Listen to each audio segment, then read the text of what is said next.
ಬಳ್ಳಾರಿ ಜಿಲ್ಲೆ ಕಂಪ್ಲಿ ತಾಲೂಕು ಕಂಪ್ಲಿ ಮಾಜಿ ಶಾಸಕ ಸುರೇಶ್ ಬಾಬು ರೈತರ ಮತ್ತೆ ಪೋಸ್ಟ್ ಕೊಡಲು ಬಂದಿದ್ದ ಪೋಸ್ ಬಾಬು ಎಂದು ಮಾಜಿ ಶಾಸಕ ಸುರೇಶ್ ಬಾಬು ಅವರ ಹೇಳಿಕೆಗೆ ಟಾಂಗ್ ನೀಡಿದ ಹಾಲಿ ಶಾಸಕ ಗಣೇಶ ಬ್ರಾಹ್ಮಣ ಯುವ ಕಾಂಗ್ರೆಸ್ ಮುಖಂಡ ಬಸವರಾಜ ಬಡಗೇರಿಂದ ಪ್ರತಿಕ್ರಿಯೆ.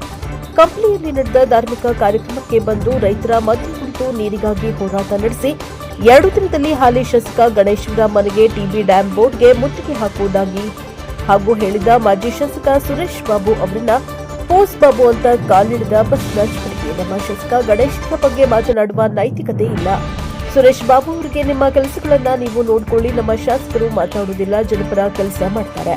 ನಮ್ಮ ಶಾಸಕರು ಜನಪರ ಇರ್ತಾರೆ, ನೀವು ರಾಜಕೀಯ ಪರ ಇರ್ತೀರಿ. ಕಳೆದ 8 ವರ್ಷಗಳಲ್ಲಿ ನೀವು ರೈತರ ಪರ ಹೋಗಿ ಯಾವ ಪ್ರತಿಭಟನೆ ಮಾಡಿದ್ದೀರಿ? ಈಗ ಡ್ರಾಮಾ ಮಾಡಿ ಪೋಸ್ಟ್ ಕೊಡಲು ಬಂದಿದ್ದೀರಿ. ಗಣೇಶ್ ಅವರು ರಾತ್ರಿ ಯಾರಾದ್ರೂ ದೂರವಾಣಿ ಸಂಪರ್ಕ ಮಾಡಿ ಕ್ಷೇತ್ರದ ಜನರ ಕುಂದುಕೊರತೆ ಆಲಿಸ್ತಾರೆ. ನೀವು ಯಾರಿಗಾದ್ರೂ ಕೇಳಿದ್ದೀರಾ? ಕಡೆಯ ಪಕ್ಷ ನಿಮ್ಮ ಕಾರ್ಯಕರ್ತರ ಹತ್ರ ನಿಮ್ಮ ಫೋನ್ ನಂಬರ್ ಇಲ್ಲ ಇದ್ರೂ ಇವರಿಗೆ ರೆಸ್ಪಾನ್ಸ್ ಮಾಡಿಲ್ಲ, ಮಾಡುವುದೂ ಇಲ್ಲ. ಇದು ಸತ್ಯವಾದ ಮಾತು. ನಿಮ್ಮನ್ನ ಮಾತನಾಡಿಸಬೇಕೆಂದ್ರೆ ಮೊದಲು ನಿಮ್ಮ ಅನುಚರರನ್ನ ಸಂಪರ್ಕಿಸಬೇಕು. ಶಾಸಕ ಗಣೇಶ್ ಹಗಲು ರಾತ್ರಿ ರೈತರ ಜೊತೆ ಕೈಜೋಡಿಸಿ ಹೋರಾಡಿ ಸದನದಲ್ಲಿ ಧ್ವನಿಯುತ್ತಿದ್ದಾರೆ. ನೀವು ನಿಮ್ಮ ಕ್ಷೇತ್ರ ಬದಲಿಸಿಕೊಂಡ್ರೆ ಒಳ್ಳೆಯದು ಎಂದು ಶಾಸಕ ಗಣೇಶ್ ಅಭಿಮಾನಿ ಹಾಗೂ ಕಾಂಗ್ರೆಸ್ ಯುವ ಮುಖಂಡ ದೊಡ್ಡ ಬಸವರಾಜ ಬಡಗಿ ಟಾಂಗ್ ಅನ್ನ ನೀಡಿದ್ದಾರೆ. Report Sachidananda Hiremath, NK sting report company.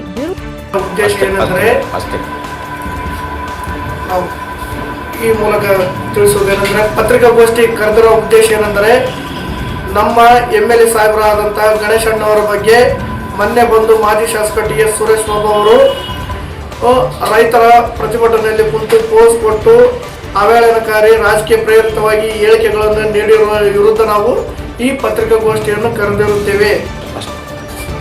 ನನ್ನ ಹೆಸರು ದೊಡ್ಡ ಬಸವರಾಜ ಬಡಗಿ, ಕಾಂಗ್ರೆಸ್ ಮುಖಂಡ ಆಗಿರುವುದರಿಂದ ನಾವು ಮೊನ್ನೆ ನಮ್ಮ MLA ಗಣೇಶ ಕಂಪ್ಲಿ ವಿಧಾನಸಭಾ ಕ್ಷೇತ್ರದ MLA ಗಣೇಶ್ ಸರ್ ಅವರ ಬಗ್ಗೆ ರಾಜಕೀಯ ಪ್ರೇರಿತವಾಗಿ ಹೇಳಿಕೆಗಳನ್ನು ನೀಡಿರುತ್ತಾರೆ ಮಾಜಿ ಶಾಸಕ TS ಸುರೇಶ್ ಬಾಬು ಅವರು.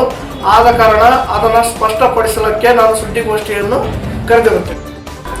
ಅಲ್ಲಿಂದ ತಿರುಗಾಡ್ತಿದ್ರೆ ಅದ್ರ ಸಲುವಾಗಿ ಇವಾಗ ನೋಡ್ರೆ ಒಂದು ಗನ್ ಮ್ಯಾನ್ ಇಲ್ಲ, ಒಂದು ಏನಿಲ್ಲ, ಅಧಿಕಾರ ಕಳ್ಕೊಂಡ್ರ ಸಲುವಾಗಿ ನಮ್ಮ ಗಣೇಶಣ್ಣವ್ರ ಅಧಿಕಾರ ಇರಲಿ ಬಿಡ್ಲಿ, ಇವತ್ತಿಗೆ ಯಾರನ್ನ ಹೋಗ್ಲಿ ಶೇಕ್ ಹ್ಯಾಂಡ್ ಕೊಡ್ತಾನೆ, ಯಾರನ್ನ ಹೋಗ್ಲಿ 24x ಪೊಲೀಸ್ ಸ್ಟೇಷನ್ ಇದ್ದಂಗ ನಮ್ಮ MLA ಸರ್ ಆಫೀಸು.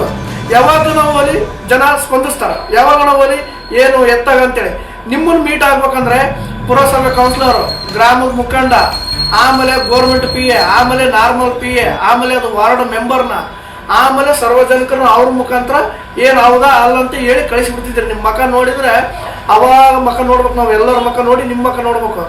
ಆದರೆ ನಮ್ಮ JN ಗಣೇಶ್ ಸರ್ ಅವ್ರನ್ನ 24x7 ಯಾವಾಗಣ ಫೋನ್ ಮಾಡಿ, ಅದಿನ ಬಾ ಆಫೀಸ್ನಾಗ, ಆಯ್ತು ಒಳಗಡೆ ಬಾ, ಏನಪ್ಪ ಸಮಸ್ಯೆ, ಆಯ್ತು ಇರ್ಪಕ್ಷ ಸರ್, ಇರ್ಪಕ್ಷಿಗೆ ಫೋನ್ ಮಾಡು, ಆಯ್ತು ಆಫೀಸಿಗೆ ಫೋನ್ ಮಾಡು, ಅವ್ರದ್ದು ಏನೈತೆ ಸ್ಪಂದಿಸು. ಫಸ್ಟು ನಿರಂತರವಾಗಿ ಬಡವರಿಗೆ, ಭಕ್ತರಿಗೆ, ಎಲ್ಲರಿಗೆ ದೇವರಾಗಿ ಕುಂತಾರೆ. ಯಾಕಂದರೆ ಒಬ್ಬ MLA ಬೆಳಿಗ್ಗೆ ಟಿಫನ್ ಮಾಡಿ 6 ಗಂಟೆಯಿಂದ ಬೆಳಿಗ್ಗೆ 10:30 ಮಟ್ಟ ಆಫೀಸ್ನಲ್ಲಿ ಕುಂದಿರ್ತಾನೆ. 10:30ರಿಂದ ಸಾರ್ವಜನಿಕರದು ಎಲ್ಲ ನೋಡಿ, ಎಲ್ಲ ಹಳ್ಳಿಗಳಿಗೆ ಅಡ್ಡಾಡಿ ಏನು ಜನ ಸಮಸ್ಯೆ ಐತೆ ಏನಿಲ್ಲ ಅಂತೇಳಿ ಫೋನ್ ಮಾಡಿ ಏನು ಹೇಳಿರ್ತಾರೆ ಅದನ್ನು ಹೋಗಿ ಎಲ್ಲ ಭೇಟಿಯಾಗಿ, ಖುದ್ದಾಗಿ ಗ್ರಾಮಕ್ಕೆ ಭೇಟಿಯಾಗಿ ಎಲ್ಲ ನೋಡ್ಕೊಂಡು ಬಂದು ಸಮಸ್ಯೆ ಪರಿಹಾರ ಹುಡುಕ್ತಾನೆ. 2 ತಾಸು ರೆಸ್ಟ್ ಮಾಡಿ ಮತ್ತೆ 3 ಗಂಟೆಯಿಂದ ರಾತ್ರಿ 10 ಗಂಟೆವರೆಗೆ ಜನರ ಸ್ಪಂದಿಸಿ ಎಲ್ಲ ಇದು ಮಾಡ್ತಾನೆ. ಅದ್ರಂಗ ನೀವೇನಿದ್ರೆ ಕಂಪ್ಲೇಂಟ್ ಎತ್ತಿರಿ ಅನ್ಕ ಗಣೇಶ ಮನೆ ಮಾಡಿದ್ ನೋಡಿ ನೀವು ಮನೆ ಮಾಡಿರಿ ಗಣೇಶನ ಮನೆ ಅಲ್ಲಿ. ಆದರೆ ಮನೆಯಲ್ಲಿ 1 ದಿವಸಕ್ಕೆ 3 ವರ್ಷ ಆತಲ್ಲ ನೀವು ಸೋತು, 7-8 ವರ್ಷ ಆಯ್ತು ಇಲ್ಲಿಗೆ ಸೋತು. 8 ವರ್ಷದಾಗ ನಾವು 1 ತಿಂಗಳನ್ನ ನೀಟಾಗಿ ನೆಟ್ಟು ಕುಂತು ಆಫೀಸ್ನಲ್ಲಿ ಜನರ ಸಮಸ್ಯೆ, ಇದೇ ರೈತರ ಸಮಸ್ಯೆ ಬಂದು ಕುಂತು ಏನ್ ಸಮಸ್ಯೆ ಏನಿಲ್ಲ, ಅಟ್ಲೀಸ್ಟ್ ನಿಮ್ BJP ಕಾರ್ಯಕರ್ತರ ಸಮಸ್ಯೆ. ಗಣೇಶ್ ಕೆನಾಲ್ ಮೇಲೆ ಹೋಗ್ತಾನೆ, ಒಂದ್ 3 ಥ್ರೆಡ್ ಹಾಕ್ತಾನೆ, ವಾಟ್ಸಪ್ ಫೇಸ್ಬುಕ್ ಅಲ್ಲಿ ಹಾಕ್ಬಿಡ್ತಾರಪ್ಪ ರೈತ ಗಣೇಶ್ ಬಂದು ನೀರ್ ಬಿಡ್ಸಾರ ಅಂತ. ಬಟ್ ಯಾರ ರೈತರಿಗೆ ಯಾವ ಹೊಲಕ್ಕೆ ನೀರ್ ಮುಟ್ಟಿದೆ ಅನ್ನೋದು ರೈತರು ಒಂದು ಸಾರಿ ಅರ್ಥ ಮಾಡ್ಕೋಬೇಕಾಗಿದೆ. ಎಲ್ಲಿ ನೀರ್ ಮುಟ್ಟಿದೇನಾ ಇಲ್ಲ, ಅದು ಸುಮ್ನೆ ಒಂದು 2-3 ಥ್ರೆಡ್ಡಿಂಗ್ ತಿರುತ್ತದು, ಅದು ಹೋಗಿದ ನಂತರ ಪಾಪ ರೈತರು ಇನ್ನೂ 5-6 ಥ್ರೆಡ್ ಕೆಳಗಿಳಿಸ್ಬಿಡ್ತಾರೆ. ಬರೀ ಫೇಸ್ಬುಕ್ಗೆ, ವಾಟ್ಸಪ್ಗೆ, ಟ್ವಿಟರ್ಗೆ, ಫೋಟೋಗೆ ಸೀಮಿತ ಆಗಿದ್ರೆ ಬಿಟ್ರೆ ಯಾವೊಬ್ಬ ರೈತರಿಗೆ ಸರಿಯಾಗಿ ನೀರು ಮುಟ್ಸೋಂಥ ಕೆಲಸ ಆಗಿಲ್ಲ. ಏನಂದ್ರೆ ಬರೀ ಫೇಸ್ಬುಕ್ ಅಲ್ಲಿ ಹಾಕ್ಬಿಡ್ತಾರೆ. ಇವತ್ತು ಹೋಗಿ ಗಣೇಶ್ ಹೋಗಿ ಅಲ್ಲಿ ನೀರು ಬಿಡಿಸ್ಬಿಟ್ಟ, ಆ ಕೆನಾಲ್ ಮೇಲೆ, ಆ ತೂಮ್ ಮೇಲೆ ಹೋಗಿ ನೀರು ಬಿಡ್ಸಾನೆ. ಯಾವ ರೀತಿ ನೀವು ಒಂದು ಸಾರಿ ಅದನ್ನು ಕೇವಲ ಫೇಸ್ಬುಕ್ ಸೀಮಿತ ಆಗೋದಂತಲ್ಲ, ಪತ್ರಿಕಾ ಮಾಧ್ಯಮ ಮುಖಾಂತರ ನಾವು ಹೇಳಲಿಕ್ಕೆ ಬಯಸ್ತೀವಿ. ಇನ್ನು 1-2 ದಿವಸ ಒಳಗೆ ನಮ್ಮ ರೈತರಿಗೆ ಸರಿಯಾಗಿ ನೀರು ಕೊಡಂತ ಪ್ರಯತ್ನ ನೀವು ಮಾಡಿಲ್ಲ ಅಂದ್ರೆ ಖಂಡಿತ ನಿಮ್ಮ ಮನೆ ಹಾಗೂ ಟಿವಿ ಬೋರ್ಡ್ನ ಮುತ್ತಿಗೆ ಹಾಕಂತ ಕೆಲಸ ನಾವು ಭಾರತೀಯ ಜನತಾ ಪಾರ್ಟಿ ಅದೇ ರೀತಿಯಾಗಿ ಎಲ್ಲ ರೈತ ಬಾಂಧವಗಳ ಜೊತೆ ಸೇರಿ ನಾವು ಮುತ್ತಿಗೆ ಹಾಕಂತ ಕೆಲಸ ಕೂಡ ನಾವು ಮಾಡ್ತೀವಿ ಸರ್. ನಾವು ಇವತ್ತು ಅವ್ರ ಕಾಲಾವಕಾಶ ಕೊಟ್ಟಿದ್ದೇವೆ. ನಾವು ರೈತ ಮುಖಂಡರು ಸುಮಾರು ಪಕ್ಷಾತೀತವಾಗಿ ರೈತ ಮುಖಂಡರ ಜೊತೆಗೆ ಎಲ್ಲರ ಜೊತೆಗೆ ಮಾತಾಡ್ತಾ ಇದ್ದೀವಿ. ಅವರು ರೈತರು ಯಾವುದೇ ಒಂದು ಹೋರಾಟ ಹಮ್ಮಿಕೊಂಡ್ರೆ ಕೂಡ ಆ ಹೋರಾಟಕ್ಕೆ ಸಂಪೂರ್ಣವಾಗಿ ಬೆಂಬಲ ನಿಂದಿರ್ತೀವಿ.